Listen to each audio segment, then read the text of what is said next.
자, 여러분들 반갑습니다. 안녕하세요. 리얼티입니다. 며칠 만에 인사를 드리죠. 좀 쉬어야 되는데, 좀 텀은 일단 길게 가져갈 겁니다. 근데 오늘 중간 점검은 한번 해야 돼서 감을 깨뜨리면 안 되기 때문에, 오늘 영상으로 잠깐 인사드립니다. 코로나 백신들은 많이들 맞으셨죠? 우리나라 그 데이터 보면은 많은 분들이 맞으셨더라고요. 제가 어제 2차를 드디어 맞았는데요. 지금 한쪽 귀가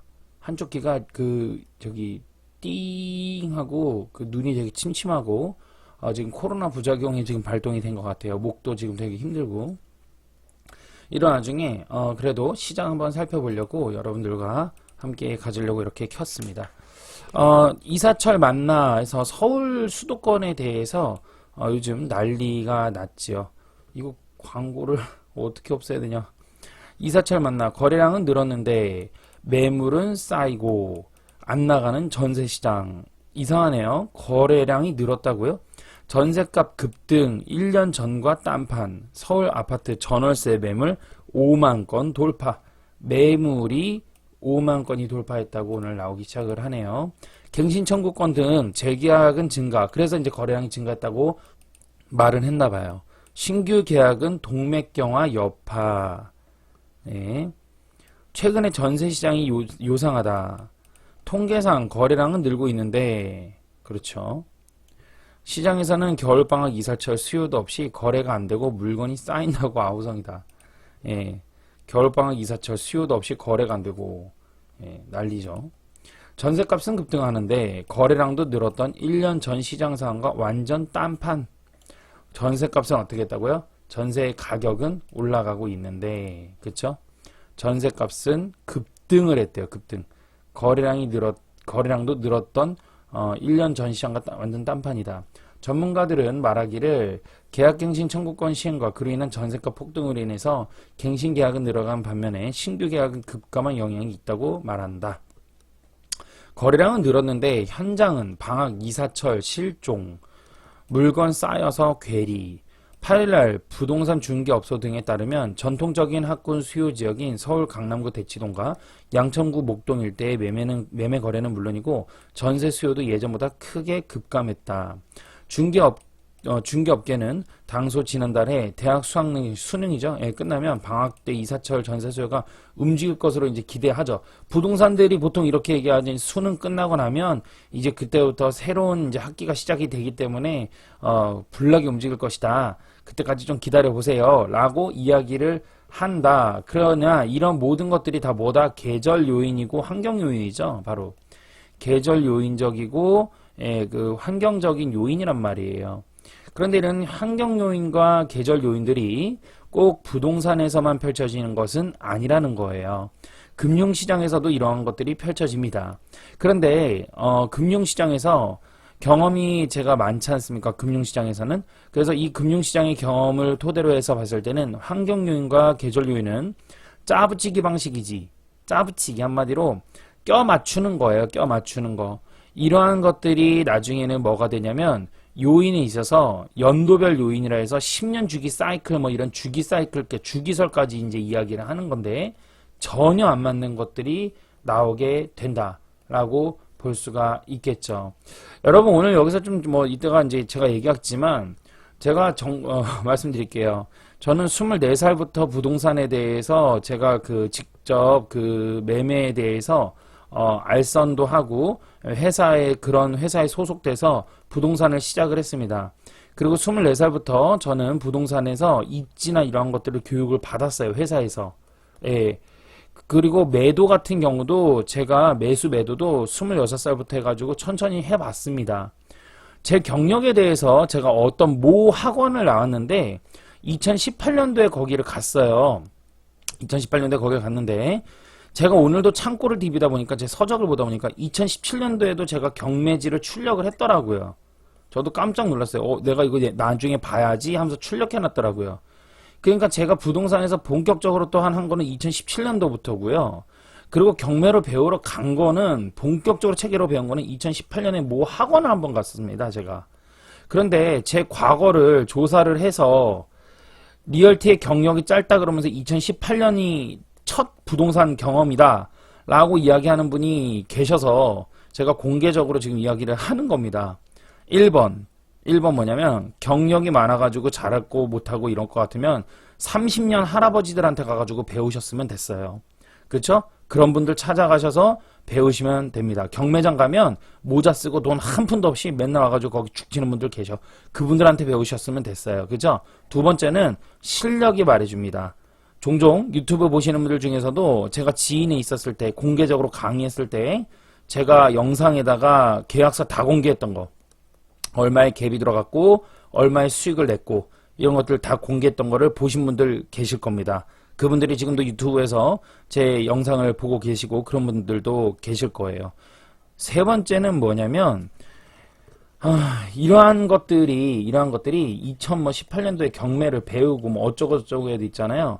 투자에서 이미 이골이 난 사람이기 때문에 습득 능력이 급이 다릅니다. 습득 능력이. 예. 컨버전스와 다이버전스 해가지고 뭉쳐지고 흩어지고 이러한 것들에 대한 부분들과 MACD를 읽어내는 기술들과 RSI 지표와 이런 것들 있죠. 이러한 큰 그림 속에서 헤쳐나가고 거시경제학까지 가는 거는요. 부동산에서 가르쳐주는 게 아닙니다. 금융 쪽에서 해야 되는 것이지. 수요와 공급에 있어서도요. 금융 쪽에서 하면은 더 어렵게 많은 것들을 배우게 됩니다. 투자자산 운용사 펀드 매니저 자격증도 숱하게 제가 시험을 봤고요. 운용회사까지 제가 차렸던 CEO였기 때문에 경영 운용 직접 했습니다. 뿐만 아니라 네이버에다가 뭐라고 검색을 하면 제가 신문 기사글에도 재무설계 지사장까지 하면서까지 칼럼 쓴 것들도 몇 개 나옵니다. 근데 제 과거를 싫어하니까 이제 찾아가지고 경력 짧다고 어쩌고저쩌고 막 이러는데 또 한 번 제가 얘기 좀 할게요. 2018년도부터 했다고요. 2018년도부터 100번 양보해서 2018년도부터 했다고 할게요. 그렇다면 지금 2021년이 몇 년이 되는 겁니까? 18년, 19년, 20년, 21년, 4년 차가 됐다고 할게요. 100번 양보해서. 예. 4년 차 이상 그러면은 부동산 투자를 전문적으로 한 사람이 그런 얘기를 한다 그러면 제가 좀 일리가 있는데, 그렇지 않은 분들이 제 뒷조사해가지고 2018년도부터 하지 않았냐부터 해가지고 막 저를 그런 식으로 얘기를 하면 제가 많이 당황스럽네요. 뒷조사를 하거들랑 제대로 해가지고 좀 털어줬으면 좋겠어요. 전 그런 거 가지고 거짓말하지 않습니다. 예, 그런 거면 거짓말해서 뭐 하겠어요. 그럼 뭐 경력 많다 적다가 그래 중요하지 않다고 생각해요. 잘하냐 못하냐가 중요한 거죠. 전문가는. 예. 중개업소 대표는 그래서 숨통이 어쩌고저쩌고 트일 걸로 봤는데 안 그랬다. 그래서 목동도 마찬가지다. 중개업소 사장도 모근 초등학교 등 수요가 많은 곳인데 이달 들어서 지난달보다 문의가 조금 늘었다 뿐이지 예전보다 거래는 뜸하다. 그래서 1년 전에는 전세값이 1억, 2억씩 급등했는데 지금 분위기가 완전 딴판이라고 전했다. 이렇게 얘기가 나오고 있어요. 기대했던 학군 수요마저 사실상 실종되다시피 하면서 서울의 아파트 시장에는 전월세 물건이 쌓이고 있다. 예. 이렇게 해가지고 드디어 이제 전월세 물건이 쌓이고 있다. 그렇죠? 수요가 사실상 실종되면서 그래서 우리가 부동산을 분석할 때는 두 가지입니다. 공급을 쳐다보면서 분석하시는 전문가분이 계시고요. 수요를 쳐다보면서 분석하시는 전문가들이 계세요. 단순히 이제 공급 쪽을 보게 되면 서울은 계속해서 지금 지속 상승해야 된다. 이렇게 이야기를 하는 부분이 되겠지만 수요는 이제 사람에 대한 부분들 아니겠습니까? 이 사람에 대해서 이 사람이 지금 현실적으로 실질적으로 거래를 받쳐줄 수 있는지 여부에 대해서 또 보게 되는 부분이거든요. 이게 뭐가 맞다 틀리다가 아니라 그때그때 쓰는 것이 스킬이 달라져야 된다라는 거예요. 그때그때. 예. 그래서 예를 들어서 대구시장 같은 경우는 1번 공급에 의한 하락이 올 것이다 라고 주장을 하는 거고요. 2번 서울이나 세종시나 이런 데는 수요 시장에 의해서 하락이 올 가능성이 높다라고 이야기를 하는 거라고요. 저 같은 경우는요. 그런데 공급에 의해서 하락이 온다라고 주장을 하더라도 결국 서울, 세종, 기타 대구 이런 데 모두 통칼했을 때 제가 봤을 때는 요인은 하나가 있는데 뭐냐면 바로 수급 동향입니다. 수급 동향인데요. 이게 좀 어렵죠? 수급 동향이라는 표현 안 하고요. 그냥 한마디로 매수를 할 수 있는지 가격 요인 이렇게 얘기할게요. 가격 요인이 여부가 되게 중요하다. 이렇게 이제 말씀을 드릴 수가 있거든요. 그 대표적인 거가 뭐냐면 제가 추천하는 당진이나 이런 곳도 결국에는 앞으로 향후 입주가 있어요, 없어요? 입주 있어요. 그리고 인구가 많이 늘어요, 안 늘어요? 많이 늘진 않아요. 살살 늘지. 그런데도 가격이 어떻게 되고 있어요? 상승을 하죠. 그리고 전세가 부족 현상이 일어나죠. 이러한 것들로 해서 결국에는 제가 검증이 되고 있다라는 거예요. 대한민국의 많은 수도 없는 전문가분들께서 분석하시는 거가 되게 좋고 잘 받아들여야 되는 부분이 분명히 있죠. 그런데 간과해야 되는 것도 뭐냐면 수요가 실질적으로 되느냐의 여부예요. 태어날 때부터 다들 부자로 살았어요? 그건 아니잖아요. 그죠? 예. 그러니까 내가 살고 싶어도 못 사는 경우가 있거든요. 그런 것들이 관건으로 봐야 된다. 부동산 빅데이터 업체 아실에 따르면 서울 아파트 전월세 물건은 한 달에 5만 건을 돌파해서 8.9% 증가했다. 전월세 물건은 그렇죠? 예, 그래서 마포나 뭐 이런 데는 두 달 전부터 전세 물건이 적체되기 시작해서 고점에서 1억 가까이 떨어진 것도 있는데 아직도 해소 안 되고 있어요. 라고 하면서 전세 물건에 대해서 얘기를 했어요. 요거는 얘기할 수 있어요. 그러니까 매매는요. 매매는 이런 기사글이 나오면 찾아야 돼요. 매매 같은 경우는 찾아서 이제 뭐 예를 들어서 1억이 떨어졌다. 2억이 떨어졌다. 이런 얘기 요즘 계속 나오지 않습니까? 이런 거는 찾아봐야 돼요. 찾아봐야 되는데 가령 예시인데 극적인 예시인데 1층이 5억이에요. 그런데 예를 들어 14층 로얄층이라고 감안해 볼게요. 예를 들어서요. 근데 얘가 6억이야. 근데 얘가 지금 12월이지 않습니까? 11월에 체결됐어요. 그리고 얘가 12월에 체결됐어요. 그럼 이제 언론에서는 1억 떨어졌다 이렇게 말을 해요. 이건 떨어진 게 아니라 오른 거거든요. 제가 볼 땐. 그죠? 그런데 또 전세는 또 달라요. 전세 같은 경우는 이거는 실질적으로 오케이가 돼야 돼요. 그래서 지방이나 이런 데 투자할 때 유의해야 될 중에 하나가 뭐냐면 1층 전세를 높게 놓는 거, 풀피내는 거 이런 것들이 가능하다. 이런 거를 경매로 해가지고 사이클하고 접목해서 가는 방법이 또 풀피, 초고수들이 하는 방법이다. 이런 것들을 여러분들한테 살짝 공개합니다. 이처럼 거래가 안 된다는 시장 분위기와 반대로 단신 단점이 있어요. 지방 거가 그런 것들, 저층이나 또는 이런 것들에 대해서는 매물을 털 때 유의해야 될 게 되게 많다. 조심하게 잘 털어야 될 스킬들이 필요하다.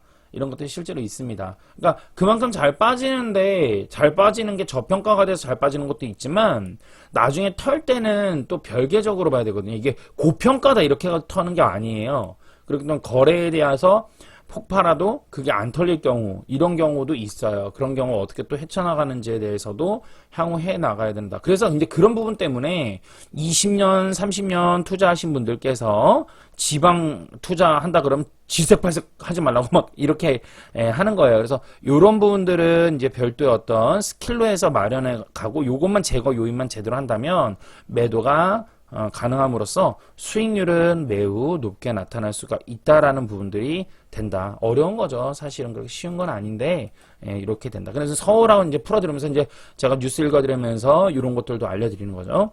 이처럼 거래가 안 된다는 시장 분위기와 반대로 통계상 전월세 거래량은 가을 이사철이 시작된 10월 이후 증가 추세다. 원래는 그렇죠. 원래는 이제 그렇죠. 국토교통부에 따르면 전월 대비 6.3%가 전월세 거래량 총 증가. 작년 같은 달에 비해서는 7.7% 감소했지만 5년 평균 거래량에 비해서는 많다. 뭐 뉴스가 딱 맥을 잡아주는 거는 없어요 지금. 그쵸? 예. 그러면서 하는 얘기가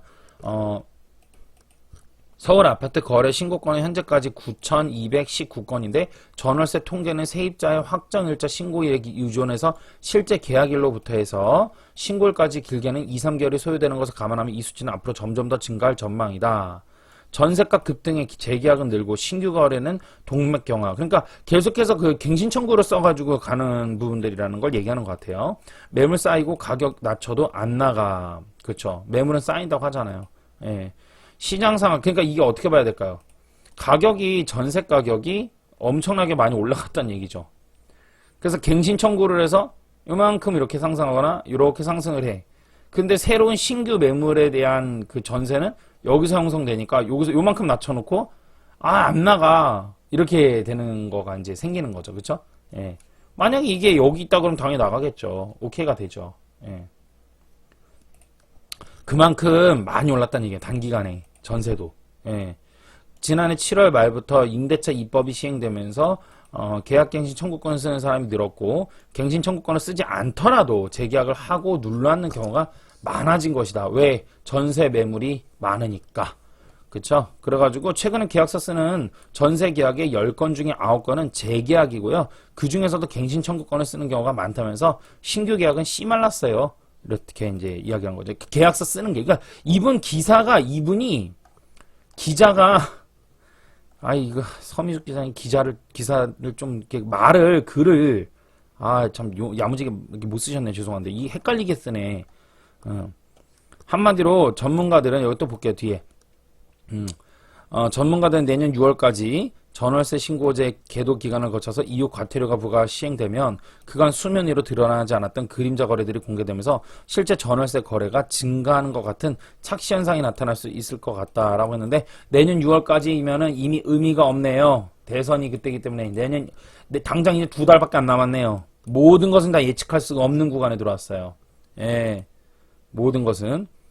자, 한번 오른 전세값은 떨어지기 쉽지 않아서 지역에 따라서 전세 부담이 수억씩 증가할 수 있다. 그런 부분들이 될 수가 있겠죠. 그래서 전세는 안 떨구는 거죠. 전세 가격이 많이 이제 그거라고 보는 거죠. 이제 떨어지지 않을 거니까 나갈 거야라는 기대감 이런 것들 때문에. 그런데 그래서 지금 막연히 그렇게 보기에는 조금 그렇지 않을까요? 자, 부동산 상승의 하락에 대해 사이클에 대해서 제가 좀 여러분들한테 정리를 했어요. 자, 사이클이 나타나요. 시장은 하락과 상승이 반복적으로 구간별로 계속해서 나타나죠. 이거는 뭐 부동산뿐만 아니라 경제학의 기본입니다. 그렇죠? 그래서 금융시장에서는 회복기가 있고 그 다음에 호황기가 있는 거고 쇠퇴기 또는 후퇴기라고도 하죠. 그 다음에 침체기로 접어드는 이러한 내국면이 있죠. 그래서 주식시장을 할 때는 여기서부터는 주식을 하고 여기서부터는 저 달러를 사고 금을 사고 뭐 이런 말 있죠. 예, 그런 식으로 해서 사이클을 보는데, 근데 뭐 요즘 누가 그렇게 하나? 이론적인 거고, 그냥 여기서 주식 사지, 다. 그죠? 예, 여기서 채권 사고, 이렇게. 그죠? 그럼 부동산은 어떻게 해야 될까요, 그러면? 부동산은. 여기서 상승할 땐 부동산 사요. 예, 근데 하락할 때는, 어떡하지? 임대로 꺾습니다, 임대로. 이 임대로 꺾는다는 게 아파트를 임대로 꺾는다는 게 아니라, 다른 파트별로도 이제 나갈 줄도 알아야 된다는 거죠. 첫 번째, 사이클이 나타날 때의 징조, 매매 가격과 전세 가격의 변화가 나타납니다. 가령 오르던 거가 떨어지거나 떨어지던 것이 오르려고 하거나 이런 변화가 나타나야 되겠죠. 그러면은 이 전세 가격의 변화가 나타나고 매매 가격의 변화가 나타날 때까지 기다려야 되는 거냐? 땡. 그러면 늦어요, 이미. 늦어요, 그거는. 그래서 이러한 것들이 변화가 나타날 것이다. 이러한 것들이 변화가 나타날 것이다를 먼저 선점해서 알고 있어야 된다. 이해되셨죠? 구축까지 소위 썩은 집까지 썩은 집이라죠. 되게 오래된 집 있잖아요. 집이 실거주가 부족한 경우 이런 경우에 이제 올라갈 가능성이 매우 높죠. 예. 반면에 이제 역으로 뒤집어서 신축 아파트가 너무 많을 경우 이게 이제 구축이고요. 그죠? 아주 오래된 썩은 거고 완전 너무 페인트도 안 마른 집 같은 거가 많을 경우에는 가격은 이제 떨어질 요인이 높다. 근데 그렇게만 또 이론을 갖고 있어서도 안 된다. 신축 공급이 너무 없을 경우에도 변화가 나타나요, 여러분들. 신축 입주가 너무 없어도 변화가 나타납니다. 향후 입주량이 너무 과하게 많을 경우, 예를 들어 대구 같은 경우죠. 대구 같은 경우 트윈타로 올라서지 아주 뭐. 그래서 다들 많이들 대구가 빠진다라고 전문가분들도 말씀을 하시는 거예요. 가격이 너무 많이 올라서 매수세가 안 붙을 경우, 지금 서울의 요인이나 이런 데가 바로 이러한 부분들이 있다. 이렇게 제가 말씀을 드렸죠. 근데 요거가 있어요. 대출에 대해서 건드려가지고 지금 얘기가 나오고 있는데, 대출을 꼭 규제를 했다 해서 이거가 떨어진다라고 지금 주장하는 분들이 되게 많아요. 정말 많다니까? 이런 분들은 죄송한 얘기인데, 이게, 일기 좀 썼으면 좋겠어요. 과거에 대해서 너무 잊어버려. 전문가라고 하면서. 대출이 없었어도 떨어졌어, 이미. 대출을 해줘도. 대출을 해도 이자 감당을 못해요, 이미. 정부에서, 그러니까 알이 먼저냐, 닭이 먼저냐 이건데, 정부에서, 한마디로, 이게 대출을 많이 풀어주면, 대출을 많이 풀어주면 결국에는 경제에 직격탄이 올 것이고 다들 힘들어질 것이니까 대출을 규제하라. 이렇게 해가지고 규제를 한 거가 이게 맞다는 거지. 이게 맞다는 거죠. 그러니까 이미 너무 가격이 올라서 한 명이 대출 받다 한 가구가 대출 받을 때 서울 같은 경우는 막 8억, 9억씩 받아버리니까 그냥 너무 크다. 한 사람이 감당할 수 있는 금액이 너무 크니까 규제를 해라 해서 규제가 된 거지. 그리고 이제 가격이 이게 8억, 9억을 대출해줘도 이미 가격이 너무 높아서 못 사는 사람이 이미 많았고요. 그게 먼저인 거지. 이걸 가지고 요즘 전문가분들이 또 하시는 말씀이 대출을 규제하니까 그렇다. 이렇게 얘기를 해요. 물론 대출을 규제하니까 더더욱이 그렇다. 이렇게 표현하는 건 맞는데 이게 마치 근본이라도 되는 것처럼 이야기를 해버리시면 난처하다. 이렇게 이야기를 하고 싶어요. 아셨죠? 단기간에 입주가 쏟아질 경우 조정장세, 단기간에 입주가 막 쏟아질 경우 이제 뭐 그러면서 또 얘기하는 거 있죠. 2018년, 2019년에 뭐 헬리오 시티인지 뭔지 때문에 서울이 조정받았다 이러는데 제가 이것도 아니라고 좀 제발 아니라고. 그렇게 되면 경기도는 어떻게 얘기할 거냐고요. 경기도 아니 만세대가 9,000세대인가 들어왔다며. 9,000세대가 들어왔는데 경기도에 외곽 있는 데까지 경기도 외곽까지도 그 조정이 다 겪었는데 그걸 어떻게 얘기할 거냐고. 그러니까 지금 이걸 가지고 헬리오시티가 어쩌고 저쩌고 하면서 이때 조정이 있었던 거는 어쩌고 저쩌고 하는 분들 있죠. 이분들은 다들 만년장세야. 이분들은 만년장세를 주장해. 제가 말하는 건 뭐냐면 이분들을 무조건 미워한다 이게 아니라 이분들이 합리적인 말씀을 좀 해주셨으면 좋겠어요. 저도 좀 한 수 배우게. 저도 진심입니다. 네, 저도 좀 배우게. 아유 머리가 아프네요. 코로나 때문에 주사 맞고서 목소리 개개거리는데. 자, 우리가 한번 일기를 한번 보자고. 일기장. 2019년부터 어떠한 일이 있었나 이렇게 한번 생각해봤어요. 이제 2021년이 이제 가죠. 네, 이제 뭐 2022년 장세가 어떻게 되냐에 대해서 예측 장세들 이제 하는 분들이 많이 나오죠. 뭐 신문이나 이런 것도 이미 나오기 시작했죠. 내년 장세 어떻게 하냐 해서 애널리스트들이나 뭐 이런 사람들이 막 쓰고 이러는데 이들의 주장이 과연 다 맞을까? 전 그렇게 보지 않아요. 애널리스트의 주장이 80%가 엇나간다고 보는 사람이에요. 그렇다고 해서 여러분 제가 뭐 이상하게 뭐 저기 운동권 출신처럼 좌익 막 코스프레 펼치는 뭐 이런 사람도 아니고 저기 LH처럼 그 이니셜 라이트 뭐 있잖아 그분처럼 소갈머리 이래가지고 막 앞뒤 꽉 막혀가지고 이런 사람 아닙니다. 저 그런 건 아니고 다만 뉴스를 조금 그러니까 언론이나 뉴스나 전문가들인데 그분들의 전문가의 시장들이 꼭 다 맞거나 이러진 않으니까 우리 냉정하게 스스로가 잡아가자는 좀 좋은 취지에서 하는 얘기입니다. 자 볼게요. 2019년부터 어떤 열풍이 있었냐면 기억나세요? 똘똘한 한 채가 열풍이었죠. 이런 얘기 많이 들으셨죠. 지금부터는 많은 것을 가져가면 안 되고 좋은 거 한 채를 가져가십시오. 이런 거 그죠? 이게 2019년부터 해서 2020년의 열풍이었죠. 그런데 시간이 지나고 나니까 결국 이 똘똘한 한 채도 올랐긴 했지만 결국 누가 돈 많이 벌었냐면 많이 산 사람, 정석대로 변함없이 꾸준히 한 사람이 돈 벌었다라는 거. 오케이. 두 번째, 20년도에 발표한 거가 있어요. 뭐가 있냐면 정말 대한민국에 난다 하는 전문가들도 했던 얘기인데요. 20년도에 발표한 게 뭐냐면 법인 종부세가 생겨났다. 그래서 6%이고 공제설이 없어졌다. 그래서 종부세 때문에 뭐하라? 매도하라. 법인 종부세 때문에 매도해야 된다. 이랬죠? 그러면서 법인 양도세 4번. 법인 양도세가 또 더군다나 10%에서 20%로 이제 주택 양도세가 상승된다. 이 두 가지로 인해서 뭐다? 법인 사망설이 난무했었어요. 맞습니까? 기억나시죠? 그런데 결국 누가 돈 벌었어요? 법인 가지고 똘똘한 채 얘기 안 듣고 겁나게 많이 사놓은 사람들이 돈 벌었어요. 왔다로. 그 다음에 또 하나 취등록세 12% 과도하다. 1억 초과되는 것들 너무한다. 그래서 이거를 과연 누가 사겠느냐 이랬는데 결국엔 이것도 대박 많이 올랐죠. 좋은 아파트들. 그쵸? 그럼 자 보세요. 정부에서 제가 참고로 이 정부를 좋아하는 거 아닙니다. 미치도록 싫어합니다. 이를 알고 싫어요. 정부에서 그 정책이 나오지 않습니까? 이 정책이 나오는데 이 사람들이 이걸 알고 할까요? 모르고 할까요? 알고 하는 거야. 알고. 아이고 참. 그러니까 정부를 욕하는, 그러니까 정치인들을 욕하는 사람들이 있어요. 정치인들을 욕하는 사람들. 닭대가리들, 아유, 바보들, 진짜, 아유, 막 이러면서 막. 아니야. 알고 하는 거야. 여러분들 이렇게, 아유, 닭대가리들 이렇게 막 욕하죠? 이 사람들은 여러분들을 보면서 웃어. 맞아. 욕해. 내가 네 머리 위야. 뭐 이렇게 한다고. 이해되세요? 알고 한 거예요. 뭘 알았을까, 이분들은요. 맞아요. 이렇게 세금을 내도 많이 벌어간다라는 걸 알았어요.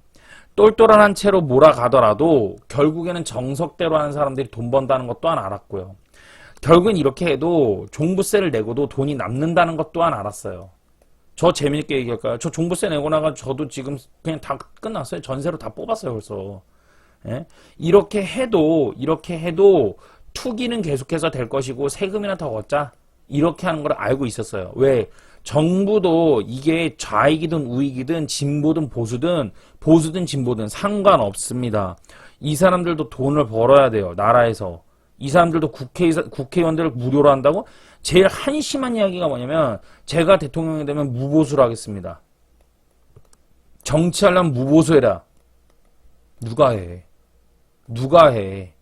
말이 말 같은 얘기 좀 하라는 얘기예요. 그런 건 없어요, 세상에. 뭔 무보수로 해. 세상에 그런 게 어디 있어. 이 사람들도 돈을 벌어야 되는 거예요. 이 사람들 돈 벌어야 되는 거예요, 이 사람들도 당연히. 이 마인드가 되게 이상해, 사람들이. 이 사람들 돈 벌어야 됩니다. 아셨죠? 이 사람들 돈 벌어야죠. 당연히 사람인데 경제활동 안 해? 이 사람들도? 그럼요. 그러니까 정치하는 거죠. 그게 뭐 싫으면 뭐 어떡하겠어. 대한민국 떠나야지. 그건 좌든 우든 좌든 똑같습니다. 그거는. 다시 이 사람들도 이걸 알고 있었어요. 세금을 많이 걷어도 되겠다라는 거를. 그래서 갖다 먹인 거예요. 왜? 미래 전망을 이 사람들은 알아요. 그리고 미래 전망이 아니라 이 사람들이 그렇게 만들어갈 수 있는 사람들이거든. 정책으로. 그쵸? 그래서 만들어서 세금 많이 걷는 거예요. 그러면 만들었을 때 결국 살아남는 사람이 누굴까? 즉 정확히 말하면 만들었을 때 돈을 많이 내는 사람은 누구냐는 거지. 강자가 살아남는 거야. 이 바닥은 어디니까? 인간 세계는 약육강식. 강한 사람이 살아남는 거야. 세상이 어떻게 변해든 약육강식 속에서 살아남는 사람은 어떻게든 수백 채, 수십 채를 읽어요. 그리고 그 사람들이 세금을 내주고 그게 좌든 우든 이해되시죠? 그거예요. 약골들은 잡아먹히는 거예요. 어쩔 수가 없어. 그래서 여러분들이 살아남으려면 어떻게 돼? 강한 사람이 되라 이거야. 공부하고 배우고 뭐 주먹으로 하는 게 아니잖아. 머리가 돼야 된다는 거지. 배워야 된다라는 거예요. 공부해야 된다. 이해되셨죠? 자, 다시 좀 돌아올게요. 지금 2022년에 이제 앞으로 수도권이 계속 오를 것이다. 떨어질 것이다. 의견이 이제 정말 많이 나뉘어요. 물론 2021년에도 의견은 나뉘었었어요. 예, 나눴었습니다. 그런데 2022년에는 더욱더 하락할 것이다가 편중이 많아졌어요. 예를 들어 여기 2대8이었으면 여기는 이제 뭐 느낌이 한 35? 이렇게 되는 것 같아, 이젠. 보면은. 여기가 65? 좀 그런 것 같지 않아요? 예, 좀 많아지는 것 같아요. 내년에 갈 수도 있겠죠. 그러나 분명한 건 뭐냐면 1번, 투자로 접근하는 거는 절대적으로 아니다. 2번, 내 집을 장만하는 거라면은 적어도 대선 끝나고 상황 보고서는 해도 늦지 않다. 그때까지 올라가면 어떡해요? 그러지 말아라. 그러면 과거에 장만하지 그랬어. 이때 가가지고 만약에 떨어진다면 어떡할 겁니까? 제가 볼 때는 윤석열 후보가 당선이 되면 집값은 안정화됩니다. 저도 표현을 이제 이렇게 해야 됩니다. 이제 뭐 떨어집니다 이렇게 표현하면 좀 안 될 것 같고 맞아 죽을 것 같으니까 안정화 이렇게 돌려 말해야 돼. 안정화됩니다. 정치 용어를 할 줄 알아야 되는지 저도. 예, 안정화될 겁니다. 그러니까 어떻게 될지 몰라요. 지금 그러니까 제가 사실 보는 거는 부동산 뉴스가 아니라 저기 있죠? 대통령 저거, 그래프. 그걸 맨날 봐요. 어떻게 변하고 있지? 누가 무슨 정책을 하고, 누가 무슨 말을 하고. 예, 그런 걸 보고 있습니다. 리얼티한테 많이 오는 질문이 있어요. 예, 제가 기억나는 거 한번 써봤습니다. 리얼티님, 아파트 분양권 가지고 있거든요? 어떻게 해야 될까요? 답변 하나 딱 드릴게요. 시장의 흐름대로 같이 함께 움직이게 됩니다. 분양권도. 내가 서울의 세종시의 분양권을 갖고 있다. 4억에 당첨이 됐어요. 실제요. 85제곱미터 전용 한 요 정도밖에 안 해요. 근데 이제 피가 확 붙어버리지. 여기서. 그쵸? 그래서 뭐 예를 들어서 뭐 3억이 붙어버려. 그래서 7억이 됐어. 돈 번 거지 뭐. 그죠? 예, 이런 경우 있잖아요. 그죠? 말씀드릴게요. 피는 그야말로 피예요. 세종시가 4억인데 당첨됐어요. 지금은 막 기분 좋죠? 내놔도 안 팔려. 예.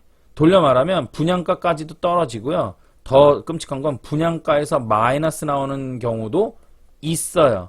근데 새 아파트의 분양가가 마이너스로 고점에서 떨어질 때 같이 빠지는 경우는 거의 드물다. 어렵죠? 예, 이건 과거에서 제가 다 공부했던 내용이기 때문에 드물다. 그래서 세종시 현재 분양가 4억 정도까지는 최고 마지노선으로 봐야 된다. 이렇게 보는 거고요. 그 다음에 이제 또 하나는 뭐냐면은 이제 만약에 상승 지역이에요. 상승할 지역이다. 상승할 지역이다 이러면 분양권 어떻게 돼요? 가지고 가는 거죠. 뭐 가령 예를 들어 거제 같은 경우 올해 3월달 4월달 이런 것들 분양권 상태로 가져갔는데 어떻게 됐다? 피가 붙었다. 올라간 거죠. 그러니까 흐름이 되게 중요해요. 어떤 분양권을 가지냐가 중요한 게 아니듯이 말이죠. 마찬가지예요. 제재가 열풍이 되고 있죠. 예, 제재 열풍, 그렇죠? 마치 이런 것 마냥, 그렇죠? 예, 2021년은 제재 열풍이었죠. 21년도 그죠? 예, 제재 열풍이었죠. 이 제재가 한번 엑싯이 되는지, 즉 정말 새 아파트로 헌집주택 세집다워가 되는지 아니면 거품 속에서 몰락을 하는지는 한번 우리 지켜보도록 하죠. 뭐 저도 모르겠어요. 어느 건 되겠지. 다음 대구시장 미분양에 대해서 한번 살펴보도록 하죠. 빠른 정보입니다. 21년도 10월달 기준으로 했을 때 9월달 기준으로 했을 때 이렇게 보는 거예요. 예, 전용 85제곱미터 라인에서 보니까 물량이 좀 줄기는 했어요. 그죠? 물량이 좀 줄기는 했네요. 동구에 엄청나게 많이 지금 아파트의 미분양이 있는 상태다라고 볼 수가 있겠죠. 수성구 같은 경우는 뭐 6개 또이또이다 뭐 이 정도야. 그죠? 이 정도는 뭐 미분양이 늘었다고 볼 수는 없죠. 반면 북구 같은 경우는 좀 소화를 해버리는 추세였네요. 중구 같은 경우도 늘었고요. 그래서 대구 같은 경우는 이제 미분양 체크리스트 해가면서 계속해서 보면 되겠다. 이렇게 할 수가 있겠네요. 여러분들. 제가 좀 이제 계속 쉬어야 되는데요. 너무 기다려주시는 분들이 많아서 조금씩 이렇게 텀을 가지고 이렇게 천천히 올리고요. 제가 빠른 시간 안에 복귀를 하도록 하겠습니다. 오늘 여러분들 시청해주셔서 너무나도 감사드리고요. 요즘 코로나가 막 진짜 코로나가 요즘에 뭐 아파트 가격 오르고 뭐 이런 거는 둘째고 코로나 올라가는 속도가 대한민국에서 제일 많이 올라가는 것 같아요. 그죠? 예. 코로나 조심하시기 바랍니다. 정말 걸리면 이렇게 돼요. 예, 전 코로나 안 걸렸어요. 예방접종 맞았는데도 지금 이 정도인데 와 걸리면 진짜 장난 아니겠다. 제 가까운 아는 분이 지금 걸렸어요. 예, 걸리셔가지고 어우 뭐 그냥 장난 아니던데? 정말 가까운 분이니까 무섭더라고요. 예, 뭐 이렇게 그런 거가. 자, 여기까지 하도록 하겠습니다, 여러분들. 예, 시청해 주셔서 감사합니다. 리얼티였습니다.